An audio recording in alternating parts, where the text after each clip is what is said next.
Ready, start. It was argued that as a matter of fact, no such departmental examinations close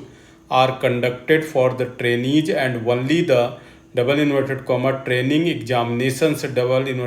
close are being conducted, and the same is evident from the results which have been published after conducting such training examination close, wherein the respondent appeared twice but failed. It was vehemently argued that the said results were placed on record before the writ court in the counter affidavit to the writ petition, but the learned single judge had failed to take note of the same and recorded an erroneous finding that the appellants had not prescribed any departmental examination close for the purpose of giving permanent status against the post of SSE. The learned counsel has also submitted that it is a well-known fact that the departmental examinations close are only held in cases of promotion and not in the cases of direct recruitment/appointment. The learned counsel for the appellants has further submitted that there is no illegality in the action of the appellants in issuing the recovery notice for the stipend amount of rupees 1,53,354, because while giving a second chance to the respondent to clear the G and SR training, it was clarified that the respondent will not be entitled to any stipend, but the same was paid to him during the second training due to administrative inadvertence.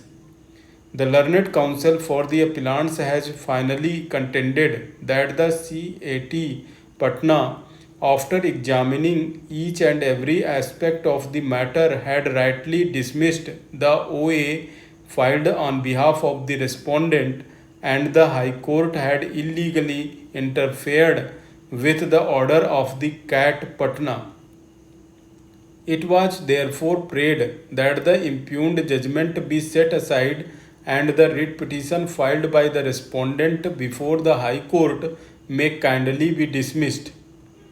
Per contra, Mr. Amit Sharma, the learned counsel appearing for the respondent, has submitted that the High Court had not committed any illegality in passing the impugned judgment in the facts and circumstances of this case. The learned counsel has contended that the appellants illegally terminated the services of the respondent despite him having successfully completed 46 weeks of training. It was thus argued that although he had failed to clear the G and SR training, but the fact remained that 4 other candidates who were selected with the respondent were never sent to undergo the G and SR training and were directly appointed only after completion of 46 weeks of training. It was further argued that the termination order dated 4/1/2019 was highly discriminatory, arbitrary, and violative of Articles 14 and 16 of the Constitution and had rightly been set aside by the High Court. The learned counsel has further submitted that the termination order dated 4/1/2019 was passed in contravention of the terms and conditions of the revised training module dated 15/1/2010, wherein it was nowhere mentioned that the initial training was to be followed by any departmental examination close, and that any candidate who failed to clear such examination would be rendered ineligible for retention in service.